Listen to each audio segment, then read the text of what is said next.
निशा पांडे पर यानी नोटिस आ चुका है, क्योंकि वही ऑडियो के कारण बवाल जो वायरल हुआ था, उस वायरल ऑडियो में आपने भी सुना होगा कि जो आकांक्षा की दोस्त बताकर, जो कि अपनी माँ कहती थी, बड़े घड़ियालू आंसू आकर के वो कई मीडिया चैनलों पे आके रोई। कौन गाली दे दिया लाइव में आकर, ये कौन डिटेल में?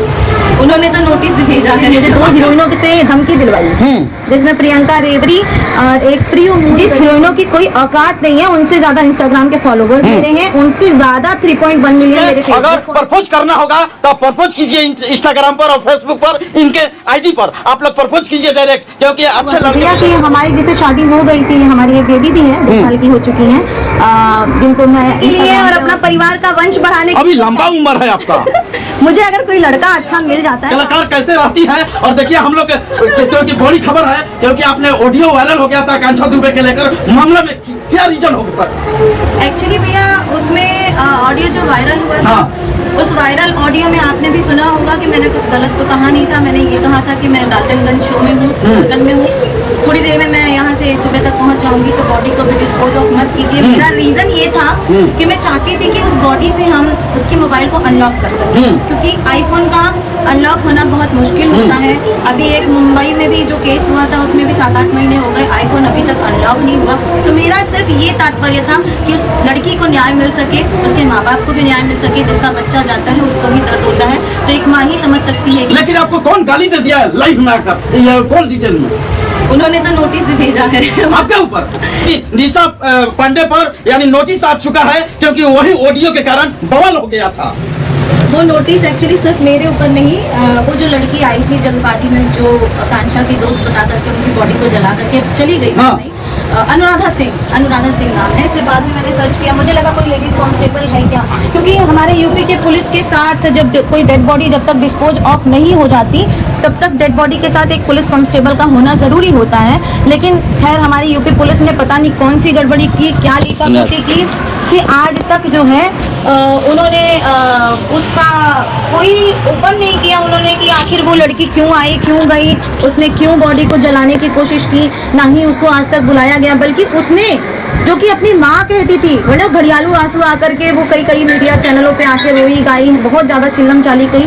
फिर उसके बाद जो है उसने कई मीडिया में हमें उल्टा पुल्टा बोला। फिर मुझे 2 हीरोइनों से धमकी दिलवाई, जिसमें प्रियंका रेवरी और एक प्रियो मून करके कोई हीरोइन है, मुझे नहीं पता है। तो मुझे इंस्टाग्राम पे उनके थ्रू धमकियाँ भी मिली कि तुम्हारी औकात नहीं है। खैर वो स्क्रीनशॉट भी मेरे पास है, आपको चाहिए तो मैं दे सकती हूँ।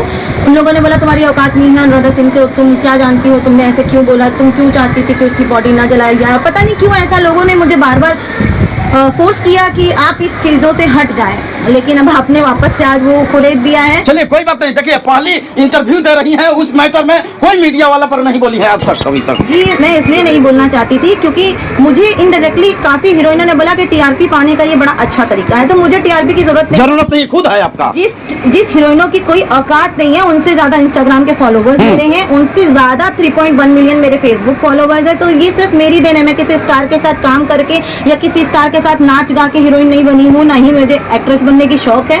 मैं अपने दम पे, अपने भोजपुरी समाज के दम पे, अपनी माँ के कर्मों के दम पे, जो मेरी माँ ने कमाया है बिरहा समाज में, अनिता राज जी के दम पे आज यहाँ तक हूँ। तो मुझे कोई टीआरपी पाने, चलिए ठीक है, अपने दम पर ये कहीं ना कहीं निशा जी अपने दम पर है, और मैं भी जानता हूँ कि शुरू से ही जानता हूँ, और शुरुआत से इनका फॉलोअर काफी है। लेकिन ठीक है, लेकिन आपको स्टेज पर बवाल हो जाता है कहीं दूसरे सिंगरों के साथ? नहीं, मेरा बवाल किसी के साथ नहीं हुआ है। एक्चुअली एक जो हुआ था 2018-19 में, तो वो कोई नहीं, इस समय भी शिवानी के स्टेज शो में हो गया था। नहीं, वो एक कोई प्रिंस प्रियदर्शी राइटर थे। अच्छा, उन्होंने ड्रिंक किया हुआ था, मैं गाना गा रही थी, वो डायरेक्टली मंच पे आए। आप उस वीडियो को पूरा देखिएगा तो आपको बड़े अच्छे से समझ में आएगा कि उन्होंने ड्रिंक किया हुआ था और डायरेक्टली मेरा गाना रुका करके, जबकि उस मंच पे संचालक महोदय थे, उनका काम होता है कि इसका स्वागत कराएंगे।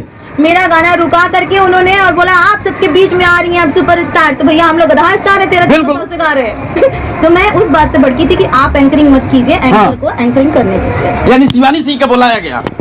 अब देखिए वो लड़की अच्छा करती है, उसकी तो गलती है नहीं, ये तो गलती प्रिंस प्रियदर्शी जी की है कि वो हर मंच पे दारू पी करके और ऐसे कैसे किसी के मंच को माइक पे छीन करके किसी का गाना बंद करके बुला रहे हैं। चलिए सभी कलाकार ये प्रियंका सिंह के साथ हुआ था ऐसा ही? नहीं, प्रियंका जी की उसमें गलती थी। कैसे मानती हैं आप? क्योंकि सरकारी प्रोग्राम मुझे लगता है कि जितना मैंने भोजपुरी इंडस्ट्री में सरकारी प्रोग्राम किया है किसी ने नहीं किया है। मैंने और कल्पना जी ने ही फीमेल में सरकारी प्रोग्राम इतना किया है कि हम लोगों को अवगत है बहुत अच्छे से कि सरकारी प्रोग्राम में सिर्फ 20 मिनट दिया जाता है। चलिए ठीक है, इस पर नहीं हम बातचीत करेंगे, लेकिन चलिए कुछ दिन आप के ऊपर आपका अफेयर टूट गया था, शादी हुआ था, उनके साथ केस भी हुआ था, क्या कैसे क्या हुआ? उस मैटर में ये हुआ था भैया कि हमारी जैसे शादी हो गई थी, हमारी एक बेबी भी है 2 साल की हो चुकी है, जिनको मैं इंस्टाग्राम पे और सोशल मीडिया में बहुत प्यार देते हैं, सारे लोग देते हैं, सब लोग सपोर्ट भी करते हैं। आज जनता की ही वजह से मैं वापस से खड़ी हुई। तो वो ऑलरेडी किसी से मैरिड थे, उनकी एक बेटी भी है जिसका नाम गौरा है। बाद में मुझे पता चला उस बेटी का बच्चा मतलब फेस मेरे बेटी से मिलता जुलता है, तो यही सब मैटर था। उसके बाद मैंने पूछा भाई ये सब मैटर क्या है, तो उन लोगों ने कहा कि हमें बेटी दे दो। बेटी कोई देता है क्या? आप बच्चा अपना किसी को दे सकते नहीं। तो इसलिए मैंने बोला कि नहीं भाई ऐसा तो नहीं होगा, लीगल तरीके से अगर आप कुछ करो तो करेंगे। तो मैं नहीं, ये लीगल तरीके से करना है क्योंकि मुझे मेरे बेटे की भाई की फ्रेश शादी करनी है। उनकी बहन ने मुझे ये बोला, तो मैंने बोला कि ऐसा नहीं होता है, लीगल तरीके से अगर आप बच्ची को एक्सेप्ट नहीं करोगे तो मुझे फिर कोर्ट का दरवाजा खटखटाना पड़ेगा। जिसमें DNA प्रूफ भी हो गया है और लीगली वो उनके फादर भी हैं, लेकिन अब केस मुकदमा जानते हवा भैया कि चलत रही तो 4 साल। तो क्या आपको शादी करना है या नहीं करना है? अब तो शादी नहीं करनी। क्यों? क्योंकि जनसंख्या बढ़ाने के लिए और अपना परिवार का वंश बढ़ाने के अभी लिए। लंबा उम्र है आपका। मुझे अगर कोई लड़का अच्छा मिल जाता है तो आप मुझे बताइए। देख रहे हैं जितने, अगर प्रपोज करना होगा तो आप प्रपोज कीजिए इंस्टाग्राम पर और फेसबुक पर, इनके आईडी पर आप लोग प्रपोज कीजिए डायरेक्ट, क्योंकि अच्छे लड़के मिलेंगे तो हो सकता है कि शादी हो जाएगा। नहीं, लेकिन उसमें भी मेरी शर्त ये रहेगी कि मुझे ऐसा 1% भी फील नहीं कराना है कि मेरी माँ ने, मेरे बच्ची को ऐसा 1% भी फील नहीं होना चाहिए कि मेरी माँ ने अपनी खुशी के लिए शादी करी है। तो जो बच्ची को मेरे अपना बच्चा मान सकेगा मैं उसी से शादी करने के लिए तैयार हूँ। और मुझे नहीं लगता कि इस जन्म में, इस कलयुग में ऐसा धरती पे कोई मनुष्य। बिल्कुल यही होना चाहिए। देख लीजिए, आप लोग सुन लीजिए, बात स्वीकार है तो प्रपोज कीजिएगा, ना तो नहीं कीजिएगा, ना तो बहुत काफी विवाद हो सकता है। आप लोग ऐसा ये बताइए, ये ऐसा भोजपुरी में होगा तो सभी कलाकारों के क्या होगा? इसमें आपके जैसे बहुत सारा लड़कियां हैं।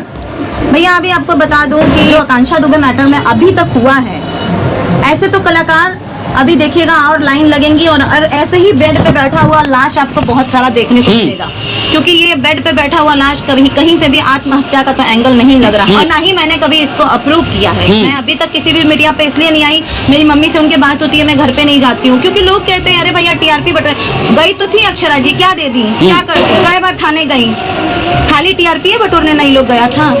ठीक है, लेकिन आप उस लड़किया को आप सजेस्ट कीजिए, बताइए कि आप लोग मेरे जैसे गलती मत कीजिए। हाँ।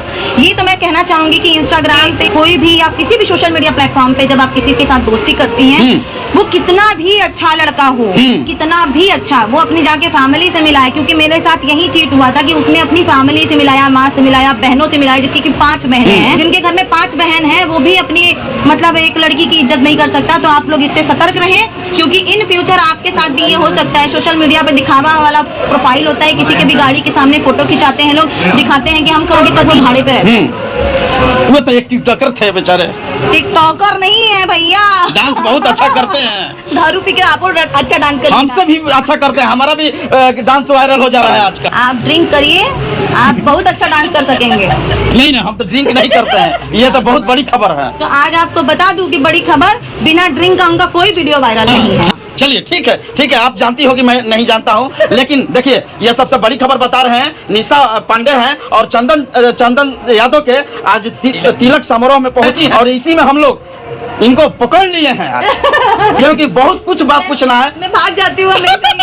ये देखिए हमको ना यार, यही भोजपुरी का हम लोग आज आपको बता दूं कि सबसे पहले बिल्कुल था तो मैंने सबसे पहले इनको ही बिल्कुल दिया था। तो मेरे अगर दिल में आपके लिए जगह नहीं होती तो मैं आपको कैसे फोन करती। बिल्कुल, यही कलाकार को होना चाहिए। ये कलाकार है, कलाकार नहीं है, लेकिन कभी कभी हंगामा हो जाता है। देखिए मैं आपको बता दूं कि कलाकार को अभिमानी नहीं होना चाहिए, घमंडी नहीं होना चाहिए, स्वाभिमान जरूर होना चाहिए। जो कलाकार आपको मंच पे गाली दे उसके साथ दोबारा आपको मंच कभी शेयर नहीं करना चाहिए।